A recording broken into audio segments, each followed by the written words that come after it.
11 dhjetor. Pse erdhi Jezusi? Sepse duke qenë se bijtë kanë të përbashkët mishin dhe gjakun, po ashtu edhe ai u bë pjesëtar në po ato gjëra që të shkatëronte me anë të vdekjes atë që ka pushtetin e vdekjes, do me thënë djallin, dhe të çlironte të gjithë ata që nga frika e vdekjes i ishin nënshtruar robërisë për tërë jetën. Hebrejve 2:14-15. Mendoj se Hebrejve 2:14-15 është teksti im i parapëlqyer për adventin, sepse nuk njoh asnjë tekst tjetër që e shpreh kaq qartë lidhjen mes fillimit dhe fundit të jetës toksore të Jezusit, mes mishërimit dhe kryqëzimit. Këto dy vargje e bëjnë të qartë arsyen pse Jezusi erdhi për të vdekur këtu në tokë. Ato mund të përdoren shumë mirë me një mik apo familjar që nuk beson, për t'i udhëhequr hap pas hapi në pikpamjen tënde të krishterë për Krishtlindjen. Biseda mund të bëhet frazë pas fraze, sepse duke qenë se bijtë kanë marrë pjesë prej mishi dhe gjaku. Termi bijtë vjen nga vargu pararendës, Hebrejve 2:13, dhe i referohet pasardhësve frymëror të Krishtit, Mesias, shih Isaia 8:18 dhe 53:10. Këta janë gjithashtu bijtë e Perëndisë, Gjoni 1:12. Me fjalë të tjera, me dërgimin e Krishtit, Perëndia ka për qëllim veçanërisht shpëtimin e bijve të tij. Është e vërtetë që Perëndia e deshi aq botën sa dha Jezusin, Gjoni 3:16. Por është gjithashtu e vërtetë që Perëndia po mblidhte veçanërisht bijtë e Perëndisë që ishin të shpërndarë, Gjoni 11:52. Plani i Perëndisë ishte t'i ofronte botës Krishtin dhe të shkaktonte shpëtimin e bijve të tij. Shihe parë Timoteut 4:10.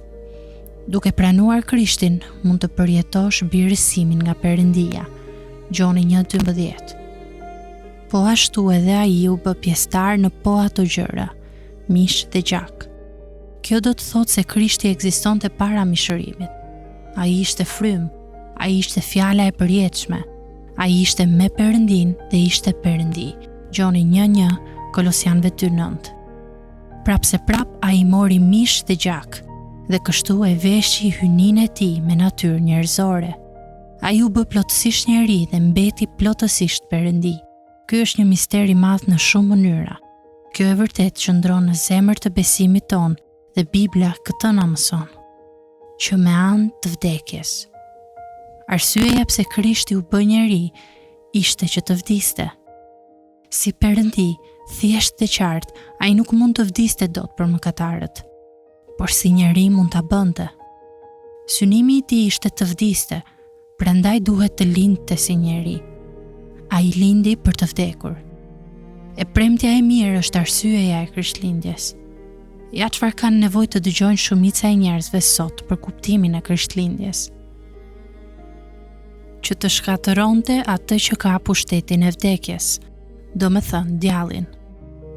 Duke vdekur, Krishti e çarmatosi djallin. Si e bëri ai këtë? Duke i mbuluar të gjitha mëkatet tona. Kjo do të thotë se Satani nuk ka asnjë bazë ligjore për të na akuzuar para Perëndisë. Kush do t'i padisë të zgjedhurit e Perëndisë? Perëndia është ai që i drejtëson, Romakëve 8:33. Mbi çfarë baze i drejtëson? Përmes gjakut të Jezusit, Romakëve 5:9. Arma përfundimtare e Satanit kundër nesh është vetë mëkati ynë. Nëse vdekja e Krishtit e heq mëkatin, djallit i hiqet nga duart arma e tij kryesore. E vetmi armë vdekjepruese që ai ka. Ai nuk mund na akuzoj për të na dënuar me vdekje, për shkak se gjykatësi na ka shfaqsuar përmes vdekjes së birit të tij. Edhe të çlironte të gjithë ata që nga frika e vdekjes ishin nënshtruar robërisë për tërë jetën. Ne pra jemi të lirë nga frika e vdekjes. Perëndia na ka drejtësuar. Satani nuk mund ta shfuqizojë dot atë dekret. Perëndia ka për qëllim që siguria jonë përfundimtare të ketë një efekt të menjëhershëm në jetën tonë. Ai ka për qëllim që fundi i lumtur të heq qafe skllavërinë dhe frikën tonë të tanishme. Nëse nuk kemi pse të kemi frikë nga vdekja, armiku ju një fundit dhe më i madh, atëherë nuk ka pse të kemi frikë nga asnjë gjë. Ne mund të jemi të lirë për të gëzuar, të lirë për të tjerët. Çfarë dhurate të madhe Krishtlindjeja na ka dhënë Perëndia. Çfarë dhurate të madhe që ne mund t'i japim botës.